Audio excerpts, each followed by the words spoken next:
எல்லாருக்கும் வணக்கம். இப்போ நம்ம முட்டை அடை குழம்பு வைக்க போகிறோம். முட்டை பொத்து ஊற்றி அடை குழம்பு எப்படி வைக்கிறதுன்னு பார்ப்போம். இதில் இதால் 1 டம்ளர் கடலைப்பருப்பு தான் ஊற வச்சுருக்கேன். ஆனால் நான் 4 மணி நேரம் இதை ஊற வச்சுருக்கேன். இந்த பாருங்கள், நல்லா சாஃப்டாக ஊறினா தான் அடை நல்லாயிருக்கும். சாஃப்டாக குழம்புல போட்டதும் நல்லா ஊற வைக்கணும். நல்லா ஒரு 4 மணி நேரம் 3 மணி நேரமாவது ஊற வச்சுக்கோங்க. ஊற வச்சுட்டு இதை நம்ம கொஞ்சம் குறன்னு அரைச்சிக்கிட்டு மிக்சியில் போட்டு அரைச்சிக்கணும். நான் இப்போ இதில் என்னென்ன போட்டு அரைச்சிட்டு வரேன்னு அரைச்சி காட்டுறேன் உங்களுக்கு. இந்த பருப்புக்கு அந்த பருப்பை அரைக்கிறதுக்கு தேவையான இது போடுறேன் பாருங்கள். கொஞ்சம் சோம்பு, கொஞ்சோண்டு இந்த அளவுக்கு சோம்பு போட்டுக்கோங்க. அப்போ தான் இந்த வாசனையாக இருக்கும் அடை. கொஞ்சம் ஜீரகம் போட்டுக்கலாம். இந்த அளவுக்கு ஜீரகம் போட்டுக்கிட்டு இதை கொஞ்சம் குறப்பாக அரைச்சிக்குவோம். நம்ம அரைச்சிட்டு காட்டுறேன். இது பாருங்க, பருப்பை இந்த மாதிரி அரைச்சிக்கணும். இந்த மாதிரி குறன்னு அரைச்சிக்கணும். தெரியுதா உங்களுக்கு? இந்த மாதிரி அரைக்கணும். நல்லா ஊற வச்சு ஒரு சுற்றினீங்கன்னா போதும். கொஞ்சம் பருப்பு இருந்தால் கூட நல்லாயிருக்கும் அடை. இந்த மாதிரி அரைச்சிக்கணும் குறன்னு. நம்ம வடைக்கு அரைக்கிற மாதிரி தான். இதிலே நம்ம தேங்காய் அரைச்சிக்கலாம். குழம்புக்கு கரைக்கும்போது தேங்காய் அரைச்சிக்கலாம். தேங்காய் காட்டுறேன். இப்போ இதுக்கு தேவையான வெங்காயம், நல்ல ஒரு பெரிய சைஸ் வெங்காயம். இந்த பருப்புக்கு தேவையான வெங்காயம்.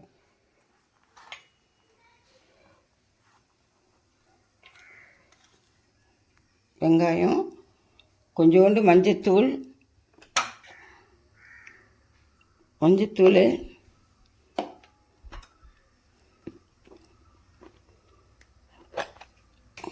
காரத்துக்கு கொஞ்சோண்டு குழம்பு மிளகாத்தூள்.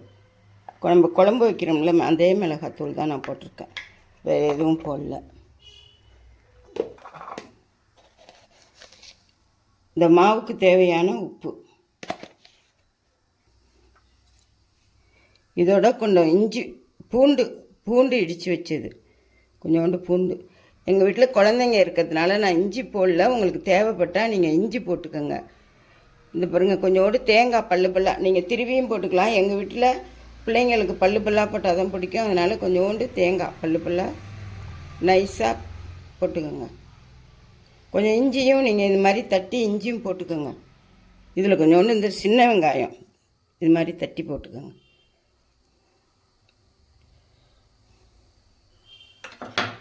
இப்போ இதில் நம்ம முட்டையை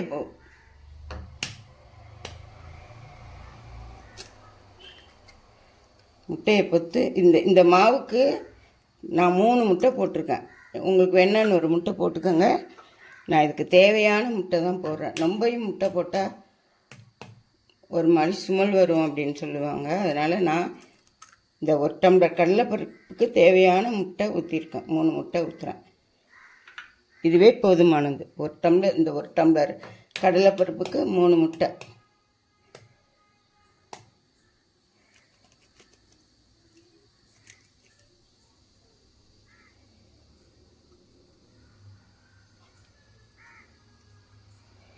இதை நம்ம கையாலேயே மிக்ஸ் பண்ணால் தான் எல்லாம் ஈவனாக மிக்ஸ் ஆகும். அதனால் இப்படி கையாலேயே நம்ம மிக்ஸ் பண்ணி ஒரு 10 நிமிஷம் கூட தேவையில்லை. ஒரு 5 நிமிஷம் வச்சா போகிறோம். உடனே அடை போட்டுடலாம். இது ஒரு 5 நிமிஷம் ஊறுறதுக்குள்ளே நம்ம குழம்பு கரைச்சி எப்படி தாளிக்கிறதுன்னு பார்த்துக்கலாம். குழம்பு கரைச்சி தாளித்து கொதிச்சிக்கிட்டு இருக்கும்போதே நம்ம அடையை சுட்டு போட்டு தான் ஆஃப் பண்ணணும்.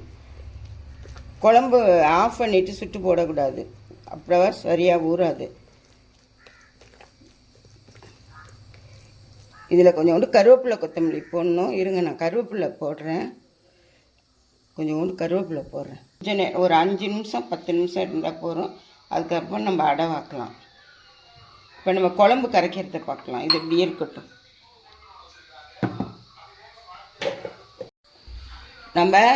நாங்கள் இப்போ 4 பேருக்கு தான் குழம்பு வைக்க போகிறேன். அதுக்கு தேவையான புளி, இந்த அளவுக்கு புளி ஊற வச்சுருக்கேன் பாருங்க.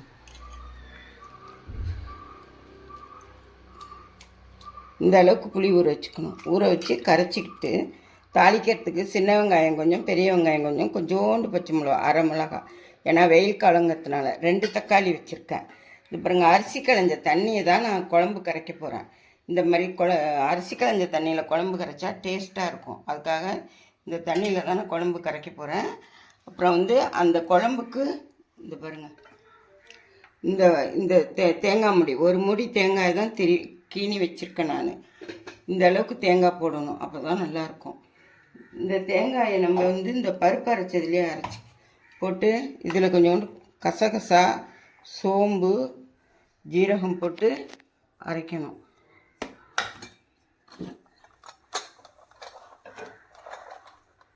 நல்லா சோம்பு நிறையா போட்டுக்கோங்க, அப்போ தான் வாசனையாக இருக்கும் குழம்பு. ஜீரகமும் போட்டுக்கணும். போட்டுக்கிட்டு கொஞ்சோண்டு கசகசா பொரித்து வச்சுருக்கேன் நான். இந்த அளவுக்கு கசகசா பொரிச்சுக்கோங்க போகிறோம். சும்மா சட்டியை நல்லா காஞ்சதுக்கப்புறம் அது போட்டிங்கன்னா வெடிச்சிரும். பச்சையாக போட்டால் அவ்வளோவா அரைப்படாது. அதனால் நல்லா வெடிக்க விட்டு அதுக்கப்புறம் போட்டு நம்ம தேங்காயை அரைச்சிக்கலாம்.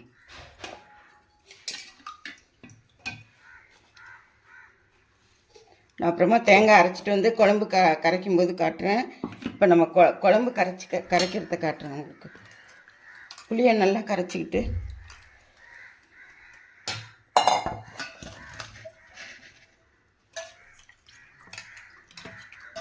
சுத்தமான புளி இது, இதில் எதுவுமே இருக்காது.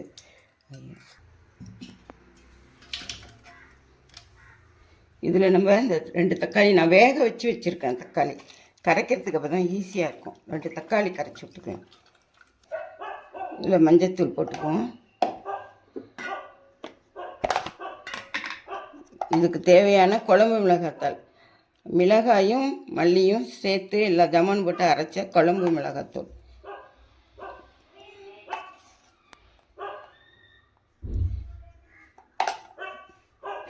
இதில் 2 ஸ்பூன் போட்டு கரைச்சிக்கிட்டு நம்ம தேங்காய் சேர்த்துட்டு காரம் உப்பு எல்லாம் பார்த்துக்கிட்டு அதுக்கப்புறம் குழம்பு தாளிச்சுட்ற வேண்டியது தான்.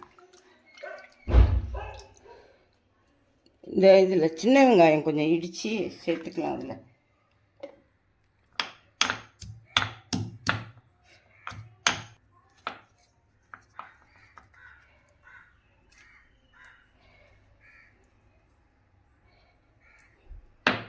இதுக்கு குழம்புக்கு தேவையான உப்பு, ஏன்னா அடையிலே நம்ம உப்பு போட்டிருக்கோம். சாப்பிடும்போது பத்தலைன்னா சேர்த்துக்கலாம். கல் உப்பு போட்டிருக்கிறதுனால ஒரு கரைச்சி விட்டுட்டு இதில் நம்ம இப்போ தேங்காயை அரைச்சிட்டு வந்து சேர்க்குறத நான் உங்களுக்கு காட்டுறேன்.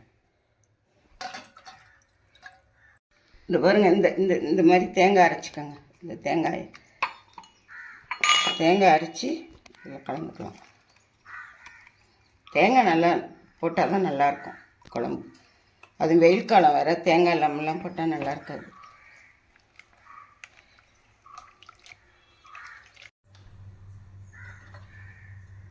இதுக்கு சோம்பு தாளிச்சுக்குவோம். இதோடு வாசனைக்காக 2 வெந்தயம்,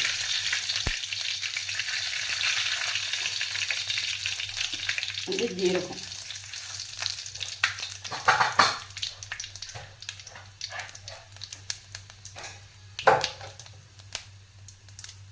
போட்டு ஒரு பாதி பச்சை மிளகா, கொஞ்சம் சின்ன வெங்காயம், கொஞ்சம் பெரிய வெங்காயம்,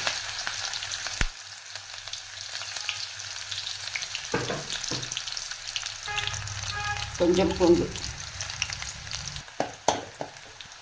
இப்போ கருவேப்பிலை போட்டு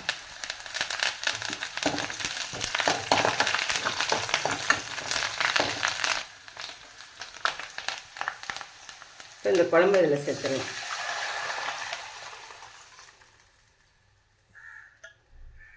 நம்ம அடை எப்படி பண்ணுறதுன்னு பார்த்துருவோம். இந்த மாதிரி அரிசி களைஞ்ச தண்ணியில் வச்சாதான் இந்த மாதிரி குழம்பு நல்லாயிருக்கும். அது வெயில் காலத்துக்கு அதுக்கும் நல்லாயிருக்கும் குழம்பு.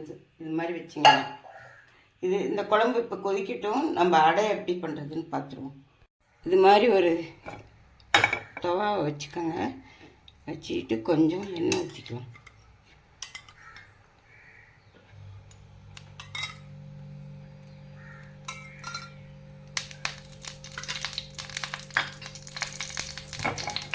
நம்ம எல்லாத்தையும் மிக்ஸ் பண்ணிக்கிட்டு சரியாக இருக்கான்னு பார்த்துக்கலாம்.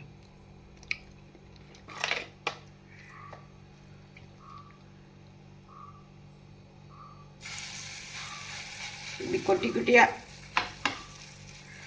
அடை வாத்துக்குங்க. குழம்புல போடுறதுக்கு அப்போ தான் நல்லாயிருக்கும். பெருசாக போட்டால் நல்லா இருக்காது, இடமே பத்தாது.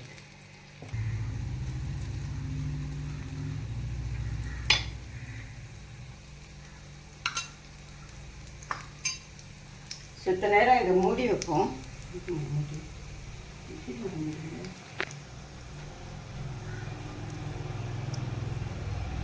சித்த நேரம் இதை அப்படியா சிம்மில் கொஞ்சம் நேரம் மூடி வைப்போம்.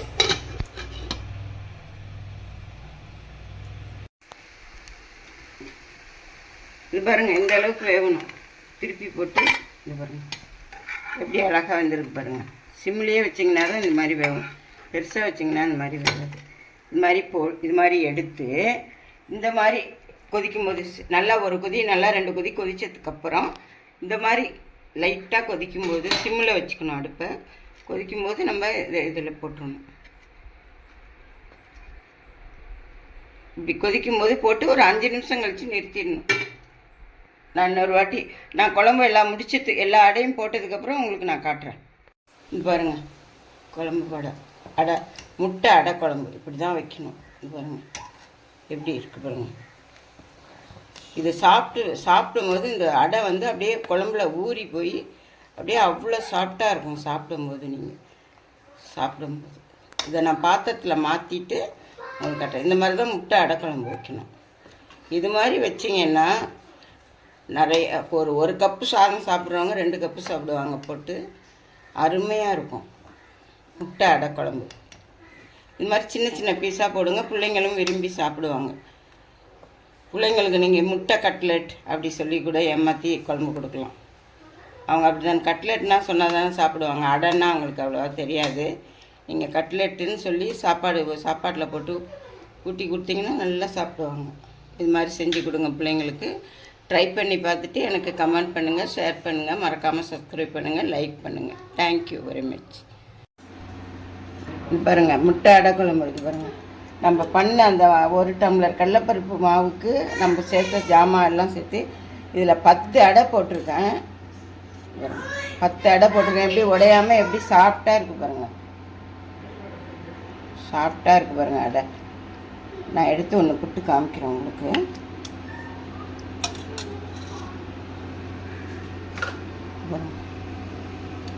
எவ்வளோ சாஃப்டாக இருக்குது பாருங்கள்.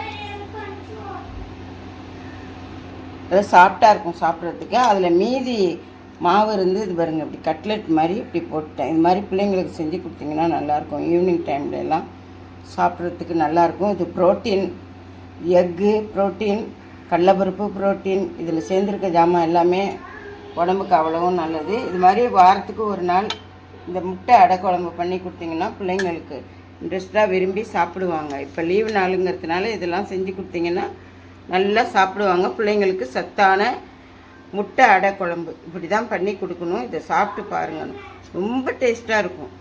ரொம்ப டேஸ்ட்டாக இருக்கும். செம்ம டேஸ்ட்டுங்க இந்த குழம்பு.